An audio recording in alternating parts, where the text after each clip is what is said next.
Hello and a very warm welcome to another edition of Channels Beam. I am Victor Matthias. Now, top of President Muhammadu Buhari's campaign promises was the fight against corruption. The then presidential candidate and his party, the All Progressives Congress, condemned what they referred to as monumental corruption and promised to eradicate it, its elements, and block avenues promoting such activities.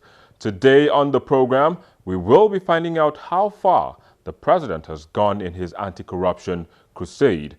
But before we begin, let's remind you of the social media trends in the past week.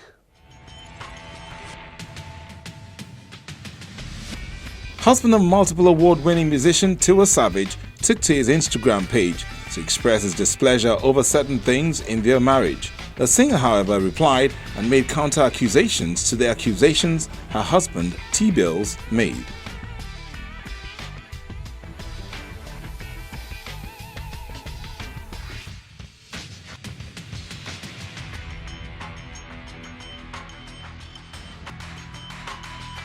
Some Nigerians took to the streets to peacefully express dismay over how activities at the National Assembly are going. While that was on, another group also hit the streets in support of the federal legislators.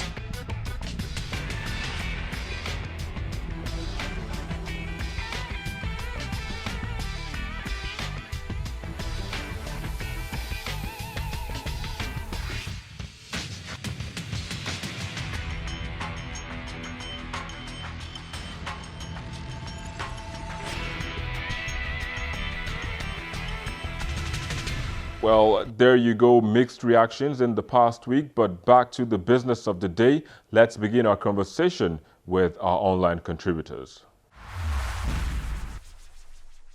President Muhammadu Buhari administration and the APC government has actually done a lot in the last couple of months that they've taken over government.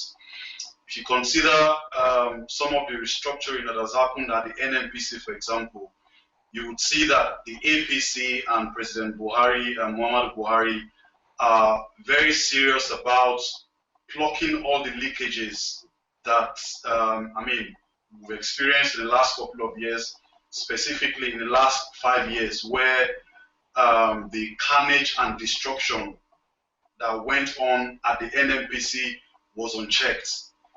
If we also consider the TSA, which is the Treasury Single Account, that the APC government has put in place, some have actually argued that it was under President Goodluck Jonathan that this idea came, but the political will to implement it was not there. The political will to fight corruption, the political will to stop stealing from the nation was not there. And President Muhammadu Buhari, in the last couple of months, has shown seriousness that he indeed wants to fight corruption in the country. I do not agree with what Dikpo has said, because what he said, does not tally with what is presently going on in the country. You see, in President Buhari, we have found, a father, who is a very, very prudent father who supports corruption. And I say this with all sense of responsibility and decency. You see, what is going on at the NNPC now is very terrible. You find a situation where we are witnessing forex round tripping. We are witnessing situations where, NNPC people are giving subsidy claims in millions of dollars. They collect the subsidy official rate, which is about 180 to 190. They don't even go to buy the products. They just go to sell the dollar at black markets and pocket the money, return some back to the, and return same back to the purse. People are not even buying petroleum products. That is what is going on now. TSA was even the brainchild of the last government. It was actually from Demo Konjo-Iweala and probably a lower worker that was working for Konjo-Iweala.